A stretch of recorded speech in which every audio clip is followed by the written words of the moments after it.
আজান তো হয়ে গেল, চলো ভাই নামাজ পড়ে আসি। আরে আর্জেন্ট তো সব কিছুই, নামাজ পড়াটাও তো আর্জেন্ট। আমরা ভুলে যাই নবী করিম সাল্লাল্লাহু আলাইহি ওয়াসাল্লাম ওনার শেষ মুহূর্ত পর্যন্ত উনি নামাজ আর নামাজ করেছেন। তোমরা নামাজ কায়েম করো। উনি শেষ মুহূর্তে যখন উনি পর্দা নেবেন সেই মুহূর্তেও যেন আনচান করছেন। মা ফাতেমা জিজ্ঞেস করছেন, আব্বাজি কি অসুবিধা হচ্ছে? উনি উঠে বসতে চাইলেন, ওনাকে তুলে বসিয়ে দিতে উনি মসজিদে নববীর দিকে চেয়ে দেখলেন যাতে আবু বকর সিদ্দিক ইমামতি করছেন। উনি তখন বললেন, আমি শান্ত। তখন উনি বললেন, আমি তাহলে শান্ত। তো নামাজটা হলো সব থেকে আগে ভাই।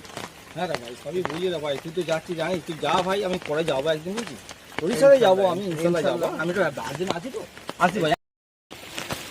আরে মেয়েরাজি, আরে হ্যাঁ, ভালো আছিস?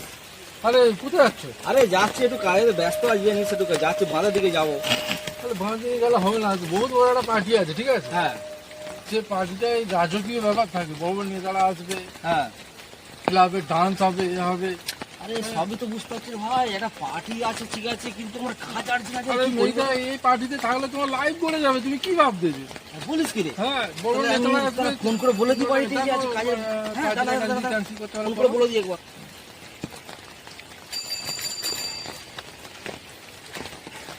হ্যাঁ হ্যালো, আর আমি বলছিলাম যে আজকে আমি আসতে পারবো না, জানো, একটু বাইরে খুব কাজ আছে, তো আসতে পারবো না একদম। না না না না না, আমি আজকে একদম মোটেই আসতে পারবো না, বাড়িতে খুব আর্জেন্ট কাজ আছে, জানেন। পরে আপনার সাথে দেখো, কালকে আমি আসতে চাই। আজ একটু বাড়িতে খুব কাজ আছে, কাল আসতে চাই আমি। হ্যাঁ ঠিক আছে, ঠিক আছে, ঠিক আছে। হ্যাঁ হ্যাঁ হ্যাঁ, ঠিক আছে। নামাজ পড়তে গেলে আমাদের টাইম থাকে না, কিন্তু পার্টি করতে গেলে আমাদের ঠিকই টাইম বার হয়ে যায় যে কোনো অজুহাতে। আমরা মনে করি নেতা মন্ত্রীরা আমাদের ভাগ্য বদলে দেবে, কিন্তু না, আল্লাহ পাক যে ভাগ্য বদলানেওয়ালা, সেই যে সব কিছু, এটা আমাদের মনে আসে না। সেই যে রব, সেই যে সব, এই একিন যতদিন না আমাদের আসবে, আমরা কোনো দিন দিনের পথে এগিয়ে যেতে পারবো না। আমরা ভাগ্যের পিছনে দৌড়াবো, আর ভাগ্য আমাদের লাথি মারবে। আমাদের চিন্তা ভাবনাই হয়ে গেছে নিচু।